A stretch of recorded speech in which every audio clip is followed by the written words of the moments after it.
আসসালামু আলাইকুম রহমতুল্লাহ।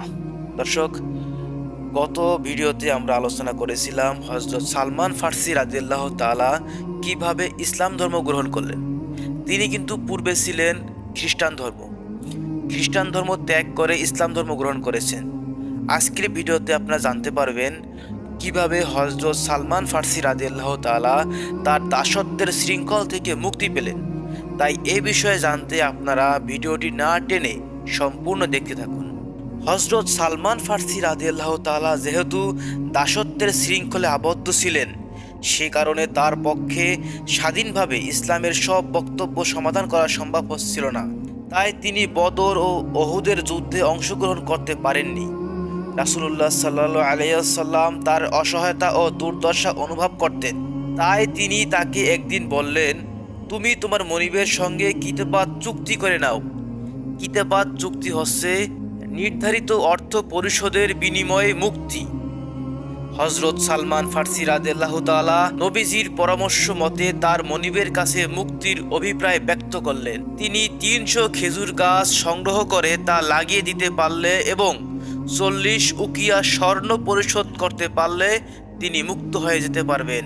৪০ দিরহামে হয় ১ উকিয়া, আর আনুমানিক ৩ থেকে ৪ মাসায় হয় ১ দিরহাম। রাসূলুল্লাহ সাল্লাল্লাহু আলাইহি সাল্লাম খেজুর গাছ রোপণের ক্ষেত্রে হজরত সালমান ফার্সি রাদিয়াল্লাহু তাআলাকে সাহায্য করার জন্য সাহাবায়ে কেরামকে উদ্ধৃত করলেন। সকলে সাধ্য অনুযায়ী সাহায্য করলেন।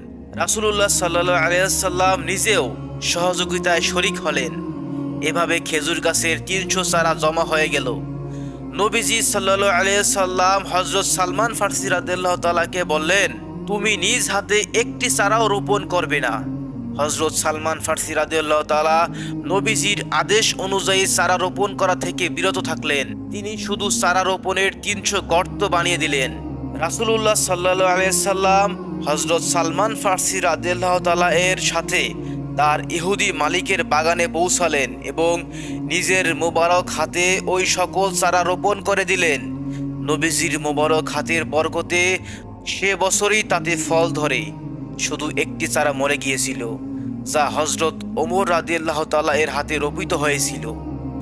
বিষয়টি জানতে পেরে রাসূলুল্লাহ সাল্লাল্লাহু আলাইহি সাল্লাম সেখান থেকে চারাটি তুলে নিয়ে নিজ হাতে সেখানে আরেকটি চারা লাগিয়ে দিলেন। সেই চারাটিতেও অন্য চারার সঙ্গে সে বছরই ফল ধরে। এবার থাকলো ৪০ উকিয়া স্বর্ণ পরিশোধের ব্যাপারটি। একদিন রাসূলুল্লাহ সাল্লাল্লাহু আলাইহি সাল্লামের দরবারে এক ব্যক্তি মুরগির ডিমের সমান একটি স্বর্ণখণ্ড নিয়ে হাজির হলেন এবং নবীজির খেদমতে তা পেশ করলেন। সেটিকে মাপা হলে দেখা গেল তা পূর্ণ ৪০ উকিয়া পরিমাণ। রাসূলুল্লাহ সাল্লাল্লাহু আলাইহি সাল্লাম হযরত সালমান ফার্সি রাদিয়াল্লাহু তাআলাকে ডেকে স্বর্ণের খণ্ডটি তার হাতে তুলে দিলেন এবং বললেন, এটি নিয়ে যাও এবং তোমার মনিবের ঋণ পরিশোধ করে মুক্ত হও। হযরত সালমান ফার্সি রাদিয়াল্লাহু তাআলা সেই স্বর্ণখণ্ডটি তার মনিবকে দিয়ে দাসত্বের শৃঙ্খলা থেকে মুক্ত হয়ে গেলেন। এভাবেই মুক্তির নিয়ামত দ্বারা পরিপূর্ণ হলেন তিনি।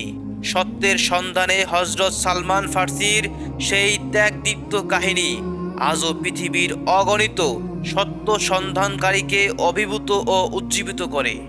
দর্শক, আজকের ভিডিওতে আমরা জানতে পারলাম হযরত সালমান ফার্সি রাদিয়াল্লাহু তাআলা তার দাসত্বের শৃঙ্খল থেকে কিভাবে মুক্তি পেলেন। আগামী ভিডিওতে জানতে পারবো খন্দকের যুদ্ধে হযরত সালমান ফার্সি রাদিয়াল্লাহু তাআলা এর অবদান কতটুকু ছিল। সে পর্যন্ত সবাই সুস্থ থাকুন, ভালো থাকুন। আল্লাহ হাফেজ।